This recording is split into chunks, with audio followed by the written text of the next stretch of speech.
अस्सलाम वालेकुम दोस्तों, नदीम अहमद हाजिर है अपने नए व्लॉग के साथ खट्टी मीठी बातों में। दोस्तों, कहते हैं कि सितारों से आगे जहां और भी हैं, तो सियासत के अलावा भी दुनिया में बहुत सारी बातें हैं। और सबसे पहली चीज़ है इंसान की माशी हालात, पेट का दोज़ख।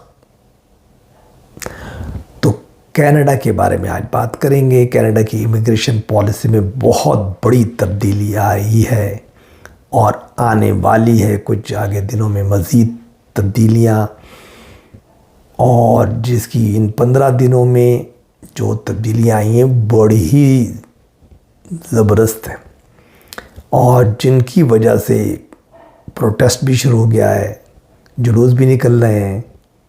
वो कौन निकाल रहा है, कैसे हो रहा है, क्या तब्दीलियाँ हैं, और जो लोग यहाँ आने का आप लोग सोच रहे हैं, जो लोग आना चाहते हैं, तो उनको क्या क्या चीज़ें ध्यान में रखनी है, क्या क्या भी बातें सोचनी है, तो इन सब के बारे में हम डिटेल में डिस्कशन करेंगे। क्योंकि कल ही 28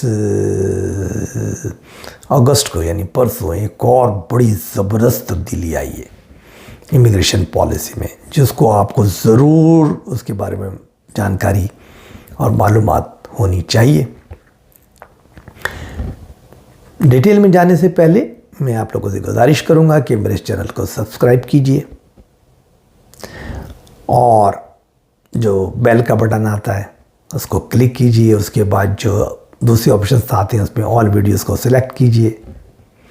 इसके साथ साथ अपने कमेंट्स ज़रूर दीजिए। जो भी सवाल आते हैं वो कमेंट्स के ज़रिए भी पूछ सकते हैं, और वैसे भी मुझे ईमेल भी कर सकते हैं, आप ज़रूर कीजिए।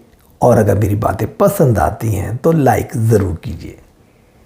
तो आगे चलते हैं तफसीलात की तरफ। जी हाँ, परसों यानी 28 अगस्त से एक अजीब व गरीब बहुत ज़बरदस्त तब्दीली इमिग्रेशन पॉलिसी में कनाडा वालों ने की है। क्योंकि पिछले हम क्या देखते हैं कि 20 से 25 दिन से वो रोज़ाना तब्दीलियाँ कर रहे हैं। स्टूडेंट्स पे पहले उन्होंने वार किया, उनकी इमिग्रेशन पे, उनके वर्क परमिट पे, उनके जो वर्क परमिट की एक्सटेंशन पे, और उसके बाद अब ये टेम्परेरी फॉरेन वर्कर्स के ऊपर। जी हाँ, जो कल तब्दीली आई है यानी परसों तब्दीली जो 28 अगस्त को आई है, वो बड़ी अहम है, और वो है टेम्परेरी फॉरेन वर्कर्स प्रोग्राम। पहले ये था कि आप विजिट वीज़े पे आ जाते थे। ये इन्होंने उस ज़माने में शुरू किया था जब कोविड शुरू हुआ था। तो ये परमिशन दे दी गई थी कि भाई आप विजिट वीज़े पे आ जाएं, और यहाँ आने के बाद वर्क परमिट अप्लाई करें, और उसके तहत LMIA ये कहलाता था, जिसके तहत एम्प्लॉयर आपको जॉब दे देता था, और उसके बाद आप यहीं टिक जाते थे, आपको वर्क परमिट मिल जाता था, और अल्लाह खैर सल्ला फिर वो प्रोसेस चलता था, और फिर आप परमानेंट रेजिडेंसी की तरफ चले जाते थे। अब लेकिन हुआ क्या, गवर्नमेंट का कहना है कि इसका इतना नाजायज़ फ़ायदा उठाया, इतने बड़े बड़े फ्रॉड किए गए कि यूनाइटेड नेशंस को भी बोलना पड़ गया। जी हाँ, हुआ क्या कि जितने कंसल्टेंट थे इमिग्रेशन के, एजेंट्स थे, लॉयर्स थे, सॉलिसिटर्स थे, एम्प्लॉयर्स थे, यानी जो भी इससे रिलेटेड लोग थे, उन लोग जनाब तमाम लोगों ने फ्रॉड शुरू कर दिया। लोगों को फटाफट वो विजिट वीज़े पे लाए, और लाने के बाद एम्प्लॉयर ने पैसे मुँह खोल लिए कि जी हम आपको अगर देंगे तो 5,000, 10,000, 20,000, वो बोली बढ़ती चले 50,000 तक, लाख तक, जी हम ये करेंगे बस।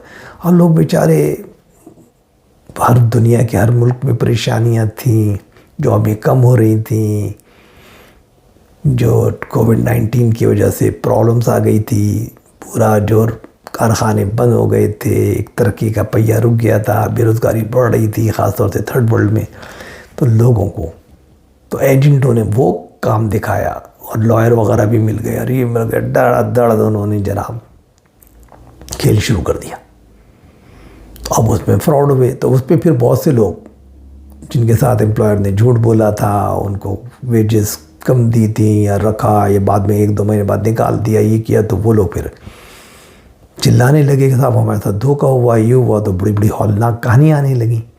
वो हौलनाक कहानियों में तो एक अजीब क्राइसिस पैदा हो गया कि भाई ये क्या फ्रॉड हो रहा है, इसके नाम पे तो जो लोगों को लाया जा रहा है और क्या जा रहा है, ये तो सब एक बड़ा लंबा, मतलब सब लोग, काफ़ी लोग सही भी होंगे, लेकिन मेजॉरिटी ये फ्रॉड कर रही थी। तो मेजॉरिटी ऑफ पीपल जो ये फ्रॉड में इन्वॉल्व हो गए, बड़े बड़े कंसल्टेंट, लॉयर्स, ये वो एम्प्लॉयर, सब झूठ सच का एक बाज़ार गर्म हो गया। पैसे क्या, पैसा लाओ, हम ये करते हैं, हम जॉब देते हैं, हम ये करते हैं, चलो चलो जी कनाडा चलो, आपके लिए जॉब इंतज़ार कर रही है, विजिट वीज़े पे चलो, कोई ज़रूरत नहीं है, वहीं पे जॉब दिलाएंगे, वहीं पे काम दिखाएंगे, आपका तो मुस्तकबिल संवर जाएगा आपको। तो वो सब ले आए और इतना फ्रॉड हुआ पिछले 2 सालों में कि गवर्नमेंट हिल गई, PUN भी इन्वॉल्व हो गई। सब ने कहा ये हौलनाक कहानियाँ, ये लोगों के साथ क्या हो रहा है, जो लोगों के साथ विक्टिमाइज भी हो गए, बाज़ लोग परेशान हो गए। तो नतीजा ये हुआ कि उन्होंने इसको टोटल बैन कर दिया। अब कोई आदमी विजिट वीज़े पे कनाडा में आने के बाद ये नहीं कर सकता। कुछ है उस पर छोटी मोटी तरीक़ाकार दिया हुआ है, लेकिन वो इतना ख़तरनाक है कि सारे वो फिर आपको इमिग्रेशन ऑफिसर के पास जाना है और इंटरव्यू लेगा और पूछेगा और बताएगा कि अगर वो सेटिस्फाई होगा तो आप यहाँ पे टेम्पररी एम्प्लॉयमेंट मिल सकती है या वर्क परमिट मिल सकता है। तो वो तो, लेकिन अगर वो नहीं जाएगा तो उसी वल्ला में डिपोर्ट भी कर देगा, तो वो तो एक बहुत बड़ा रिस्की काम हो गया। तो ये एक बहुत अहम तरीन है। तो ज़रा सोच के, जो एजेंट आपको बुला रहे हैं, फिसला रहे हैं, पता नहीं क्या क्या ख्वाब दिखा रहे हैं, उनसे ज़रा होशियार बाश, होशियार। दूसरे नंबर पे स्टूडेंट्स के साथ तो आपको पता ही है कि क्या हो गया। अब उन्होंने स्टूडेंट्स के नाम पे जिस तरीके से लोगों को लाया गया, झूठे सच्चे प्रोग्राम्स में लाया गया, एजेंटों ने जाके कैंप लगा दिया हर शहर में, इंडिया, पाकिस्तान, बांग्लादेश, हर जगह, और वहाँ से लोगों को भर भर के ले आए। कागजात भी बहुत सौ के तो जारी बना दिए, ख़ासतौर से इंग्लिश का आइलेट्स वगैरह के प्रोग्राम्स वगैरह के सर्टिफिकेट भी झूठे सच्चे करा के।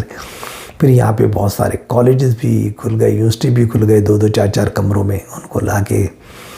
और पता है कि वो लोग पढ़ने तो आए नहीं थे, उनका काम तो यहाँ जॉब को करना था, ये करना था। तो अब बड़ी सख्ती कर दी गई, बहुत सख्ती। पहले ये होता था कि आप आते थे तो वर्क परमिट तो बॉर्डर पे दिया जाता था, ख़त्म। दूसरे नंबर पे जो स्टूडेंट्स आते थे उनको स्पाउस को बुलाने की इजाज़त थी, यानी अपनी बीवी, वो बच्चे, अपनी बीवी या शौहर को, तो वो भी उन्होंने बैन कर दिया। फिर अब उन्होंने कहा कि जो आप वर्क परमिट पे जो लोग हैं तो उनकी भी अगर वो जेन्युइन हैं और वो कर रहे हैं तो ठीक है, अदरवाइज़ एक्सटेंशन नहीं दी जाएगी। अब बड़ा मसला हो गया। इस वक्त 70,000 स्टूडेंट को डिपोर्ट करने की तैयारियां हो रही हैं। They are at the risk to be deported from here at the end of this year. नतीजा, एहतजाज शुरू हो गया, सख्त किस्म के जुलूस, जलसे जुलूस हो रहे हैं, प्रोटेस्ट हो रहे हैं हर शहर में, हर प्रोविंस में। कनाडा के बड़े बड़े कुतबे उठाए हुए जा रहे हैं और उनकी डिमांड क्या है? वो ये कहते हैं कि एक तो ये कि हमारा वर्क परमिट को एक्सटेंशन दो भैया, अगर नहीं दोगे तो हम तो गए, तो एक्सटेंड करो, एक्सटेंड करो। लेकिन गवर्नमेंट की पॉलिसी। दूसरी जो है वो कहते हैं इसको क्लियर करो भाई, जो परमानेंट रेजिडेंस कि पहले था कि हम अप्लाई करते थे और बन जाते थे, और तुमने तो इतनी घुमा दी पॉलिसी को कि हमें तो समझ ही नहीं आ रहा कि हमें परमानेंट रेजिडेंसी मिलेगी या नहीं मिलेगी। तो खुदा के लिए इसके क्लियर पाथ हमें बताएं। और हमें एक्सटेंड, और हम 70,000 आदमी तो कहाँ चले जाएंगे हम, तो वो एक बड़ा हंगामा मचा हुआ है। इसके अलावा बहुत बड़ी तब्दीलियाँ अभी भी आने वाली हैं, क्योंकि ये जो महीने होते हैं एंड ऑफ द ईयर, सितंबर, अक्टूबर, नवंबर, दिसंबर, इसमें ये पॉलिसी बनाती है गवर्नमेंट ऑफ कनाडा, जो बताती है आगे के लिए। तो आगे हम क्या करने जा रहे हैं, यानी नए ईयर में हम इमिग्रेंट्स लेंगे या नहीं लेंगे, और कितने लेंगे, कितने रिड्यूस करेंगे। अब तो ये हो रहा है कि रिडक्शन की बातें हो रही हैं कि बाबा अब जो जितने ले ली तो ले ली, अब तो कम करो, जितने लोग यहाँ से निकल जाएं तो अच्छा है। ख़ासतौर से टेम्प्रेरी वर्कर्स को भी निकालने के चक्कर में बहुत बड़ी तब्दीली टेम्प्रेरी वर्कर्स की यहाँ पे जो काम कर रहे हैं उन पे आने वाली है।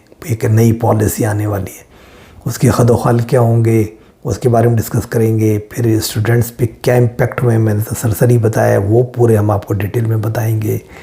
और जो ये अभी मैंने बताया कि जो नई 28 अगस्त से नाफिज हुआ है